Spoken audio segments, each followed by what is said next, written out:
আর যে ছবি আপনাদেরকে দেখাচ্ছি তা হচ্ছে প্রস্তুতির। কিসের? কোথায়? নন্দীগ্রামে। শুভেন্দুর পাশে নন্দীগ্রাম, নন্দীগ্রামের পাশে সেখানকার ভূমিপুত্র রাজ্যের মুখ্যমন্ত্রী শুভেন্দু অধিকারী। আজ নন্দীগ্রামে মুখ্যমন্ত্রী যাচ্ছেন, শহীদ পরিবারের পাশে তিনি থাকছেন। নন্দীগ্রাম হলদিয়ায় তার জোড়া কর্মসূচি রয়েছে। নন্দীগ্রামের পর হলদিয়ায় যাওয়ার কথা রয়েছে মুখ্যমন্ত্রী শুভেন্দু অধিকারীর। কথা বলবো, প্রতিনিধি সুজিত ভৌমিক রয়েছেন সঙ্গে। সুজিত, এই নন্দীগ্রাম কোথাও আমরা দেখেছিলাম 2021 থেকেই যদি শুরু করি, তার আগেও যদি আমরা 2016 দেখি, শুভেন্দু অধিকারীর জমিটা আরো পোক্ত করেছিল। সেই নন্দীগ্রাম শুভেন্দু অধিকারীর পাশে আছে এবং মুখ্যমন্ত্রী তো অবশ্যই আছেন। আজ তার কি কি কর্মসূচি রয়েছে, কি কি সেখানে করবেন, সাধারণ মানুষ নন্দীগ্রামে তারা কি এক্সপেক্ট করছেন?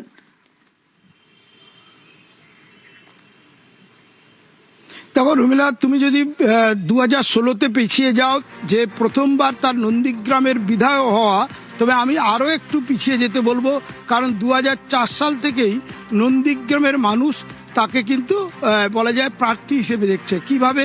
তমলুক লোকসভা কেন্দ্রের প্রার্থী হিসেবে 2004 সালে তিনি যখন ভোটে দাঁড়ান, তার মধ্যেই নন্দীগ্রাম 9 সালে তিনি ভোটে দাঁড়িয়েছেন লোকসভায়, আবার তিনি 14 সালে দাঁড়িয়েছেন, 16 সালে দাঁড়িয়েছেন। অর্থাৎ নন্দীগ্রামের সঙ্গে তার যোগাযোগ সম্পর্কটা গাঢ়, এবং সেটা আবার 2007-এর বলা যায় যে জমি অধিগ্রহণ বিরোধী আন্দোলনকে ঘিরে কিন্তু তিনি প্রধান মুখ হয়ে ওঠে। তিনি কিন্তু বলা যায় একবারে নন্দীগ্রামের সঙ্গে যুক্তই ছিলেন। কিন্তু আজ যখন তিনি যাচ্ছেন, তিনি কিন্তু তার পরিচয়টা কি? রাজ্যের মুখ্যমন্ত্রী। তার কাছে মানুষের আশা রয়েছে। নন্দীগ্রামের মানুষের আশা প্রত্যাশা বলা যায় অনেক বেশি, ভরসাও আছে, কারণ তিনি উন্নয়নের কথা বলেছেন ভোটের আগে, ভোটের পরেও। গতকালও দেখতে পাচ্ছি নদী পাড়ে পর্যবেক্ষক দল ঘুরছে। কেন ঘুরছে? না, জোড়া ব্রিজ উপহার দিতে চান। তিনি আজ নিজের জেলায় জোড়া কর্মসূচিতে যোগ দিতে আসছেন রুমেলা। সেখানে হলদি নদীর যদি দক্ষিণ পাড়ে নন্দীগ্রাম কলেজ মাঠের পাশের মাঠে তিনি সভা করেন, সেখানে কিন্তু নন্দীগ্রাম আবেগ নিয়েই তার সভা। সেখানে দাঁড়িয়ে তিনি কিন্তু যেহেতু একেবারে মুখ্যমন্ত্রী হিসেবে পুরো নয়, তার যে দলের কর্মীরা তাকে সম্বর্ধনা জানাবেন, তিনিও কৃতজ্ঞতা জানাবেন সাধারণ মানুষকে, ভোটারদের, এবং জমি অধিগ্রহণ বিরোধী আন্দোলনে যারা প্রাণ দিয়েছেন তাদের পরিবারগুলিকে তিনি কিন্তু শ্রদ্ধা জানাবেন।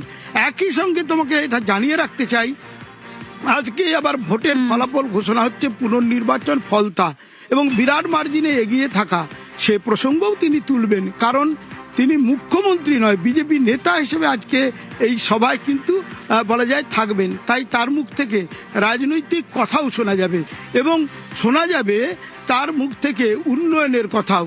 কিন্তু হলদিয়ায় ক্লোজ ডোর মিটিং, সেখানে আর বাইরে কোনো প্রচার নয়, একেবারে প্রশাসনিক আধিকারিকদের নিয়ে হলদিয়া উন্নয়ন বন্ধ হয়ে গেছে। হলদিয়া এইচডিএ কাজ করছে না, হলদিয়া পুরসভা ভোট হচ্ছে না প্রায় 4 বছর ধরে। সেখানে তাই উন্নয়ন ব্যাঘাত ঘটছে। নতুন বিনিয়োগ কি হলদিয়া আসবে? সুজিত, এই জোড়া কর্মসূচি সাধারণ মানুষ নন্দীগ্রামে তাদের অনেক প্রত্যাশা, সেই প্রত্যাশা পূরণ হতে চলেছে। মুখ্যমন্ত্রী মানে নন্দীগ্রামের ঘরের ছেলে, নন্দীগ্রামের সঙ্গে যার আত্মিক যোগাযোগ, মুখ্যমন্ত্রী হওয়ার পর নন্দীগ্রামে আসছেন। রবিবার নন্দীগ্রামের মানুষকে তিনি এখানে শ্রদ্ধা জানাবেন, প্রণাম জানাবেন, শহীদ পরিবারদেরকে তিনি শ্রদ্ধা নিবেদন করবেন এবং নন্দীগ্রামবাসী তাকে সম্বর্ধনা দেবেন এখান থেকে। তারই প্রস্তুতি স্বরূপ আমরা এখানে এসেছিলাম।